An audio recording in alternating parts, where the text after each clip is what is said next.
Hi guys, today we're going to talk about using academic sources in your writing. It's really important that you choose credible academic sources to support your ideas so that your writing is reliable and trustworthy. So you may have seen the idea of finding credible sources using the CRAAP method. So let's look at what the CRAAP method means. So we have C for current. This means that the information is up to date, it's recent, it's not outdated based on the information, the topic. It's reliable. The publication can be trusted. It produces honest information. It's accurate, meaning that the information included is correct. It's not mistaken or full of wrong information. It's accountable, meaning that the writer is qualified and knowledgeable to be writing about their subject. And it's purposeful. The motive behind the publication is reliable and honest. They're not trying to trick the reader or sell information or get you to believe something that's not necessarily true or real.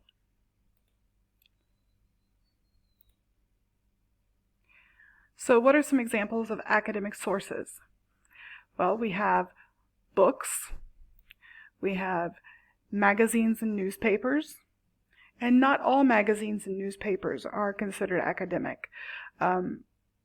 Those that are based on researched articles and highly qualified contributors are considered academic.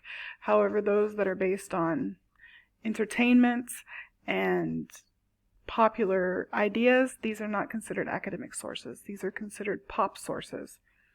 Then we have academic journal articles, and then we try to stick to a certain kinds of reliable websites when we're searching online, because this is the most common way to find sources in modern times.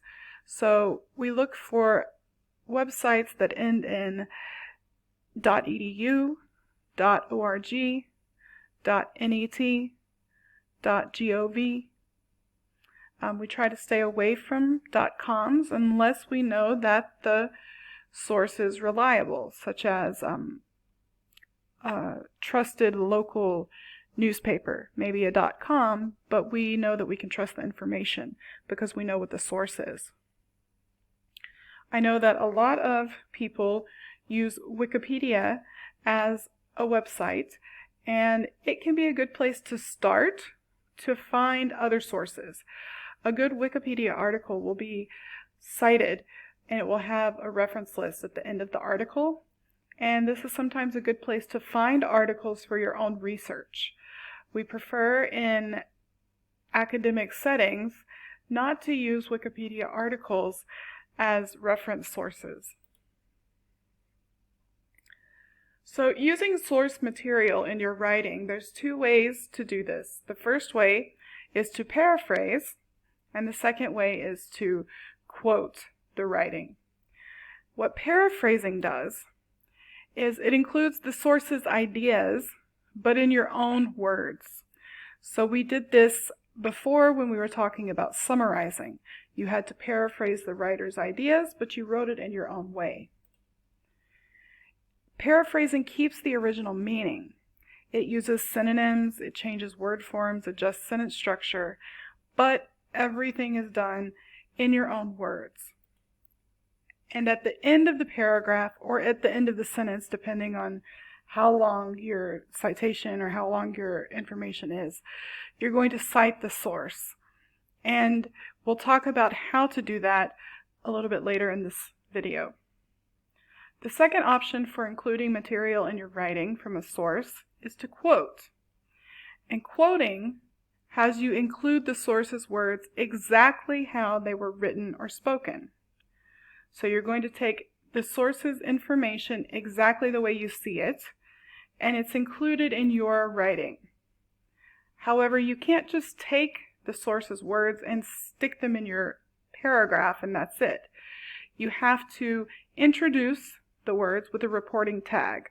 So something like according to the author, or in his article, or you take a chunk of a sentence and include it in your own sentence. Now it's really important that when you quote information, you include the citation at the end of that sentence. Anytime you use a quotation mark, you have to use a citation at the end of the sentence to tell where the information comes from. And words that you've copied directly from a source, you should use quotation marks around them. So now we're going to look at some examples of paraphrasing and quotations in writing. From this first example, we're looking at a paraphrased bit of information from a personal interview. So this paragraph is talking about changes in healthcare, and in order to get this information, the writer completed a personal interview. And then they took the story that they were told and they rewrote it in their own words. So you can see there's no quotation marks. The information underlined is paraphrased, but at the end of the paraphrase, you see that there is a source citation. So we have the last name of the person who was interviewed and the year of the interview. In this second example, we're looking at the source of Gulf News, which is a local publication and newspaper. And again, we're paraphrasing. So if you look at the underlined sentence, you'll see that there are specific details that come from the article, but it's not quoted because we're not taking the actual sentence and putting it in the paragraph. It's rewritten in the writer's own words, but because there are bits of information that are specific to the article, such as the date, the 1970s, we have the source, we have the author's last name, and the year of publication at the end of the sentence. Again, we're looking at the underlined sentence in the middle of the paragraph. So in this third example, we're looking at a combination of a paraphrase with a quotation. So if you see the underlined sentence at the end of the paragraph, you'll see that the information from the Gulf News source, which is cited at the end, includes a phrase or a chunk of words that has been quoted from the original source. And this is the way that it would look in your paragraph if you take actual words from the original source and use it in your sentence.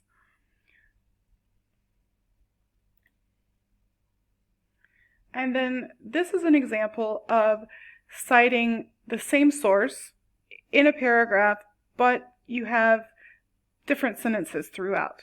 So for example, the first underlined sentence has to be cited because there are specific references to the text. There's data, there's years, there's numbers of facilities and pharmacies, so there has to be a citation there, because even though there's no quotation marks, when you use specific information like numbers or dates from the article, it's the same as quoting. So we have to cite the source at the end of the sentence. But then again, at the end of the paragraph, where we've included more information from the same source, we include another citation with the last name and the author's, the year of publication. Now the reason that we included two citations is because the sentence that comes between is not from a source. It's written from the writer's ideas. All right, so to go through what references look like, these days there are citation generators online that you can use. You can get help and assistance to determine how to write your references. But we've talked about this before several times through the semester, and as a reminder, we're using APA format. But this is the way that your references look. And as we go through, you can see what each part of this reference is.